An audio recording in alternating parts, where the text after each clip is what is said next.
நீங்கள் எந்த மகான்களின் பெயரால் இப்படிப்பட்ட கந்தூரி கொண்டாட்டங்களில் ஈடுபடுகிறீர்களோ அவர்கள் மறைவானவற்றை அறிபவர்கள் அல்ல. இறந்து விட்டதற்கு பிறகு அவர்கள் எதையும் செவியேற்க மாட்டார்கள். ஆனால் அவர்களுக்கு தெரிந்தால் இது இஸ்லாத்தில் இல்லை என்று அவர்களே சொல்வார்கள். அவர்களின் பேரால் நீங்கள் கூத்தடித்துக் கொண்டு, அவர்களின் பேரால் ஆடல் பாடல்களை நடத்திக் கொண்டு பட்டாசுகளை வெடிக்க செய்கிறார்கள். இஸ்லாத்தில் வீண் விரயம் என்று தடுக்கப்பட்டிருக்கிற காரியங்கள் எல்லாம் ஈடுபட்டு விட்டு மகான்களின் பேரால் என்று அவற்றை புனிதம் என்று நியாயப்படுத்துகிறீர்களே, இது சரியா? ஒரு காலத்துல முஸ்லிம் சமூகத்தினுடைய வீடுகளில் எல்லாம் நாகூர் தர்காவுடைய போட்டோ தான். எந்த வீட்டுக்குள்ள போனாலும் தர்கா போட்டார்.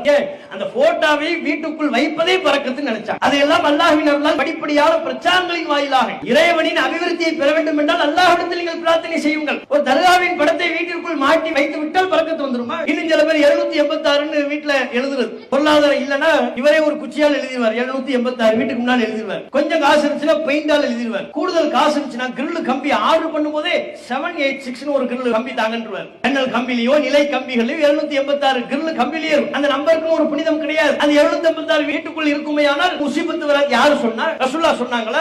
நபிகள் நாயகம் ஸல்லல்லாஹு அலைஹி வஸல்லம் அவர்கள் அல்லாஹ்வின் மீது தான் நாம் நம்பிக்கை வைக்க வேண்டும் என்று சொன்னார்களே ஒழிய அல்லாஹ்வினால் படைக்கப்பட்ட படைப்பினங்களின் மீது அல்ல, பொருட்களின் மீது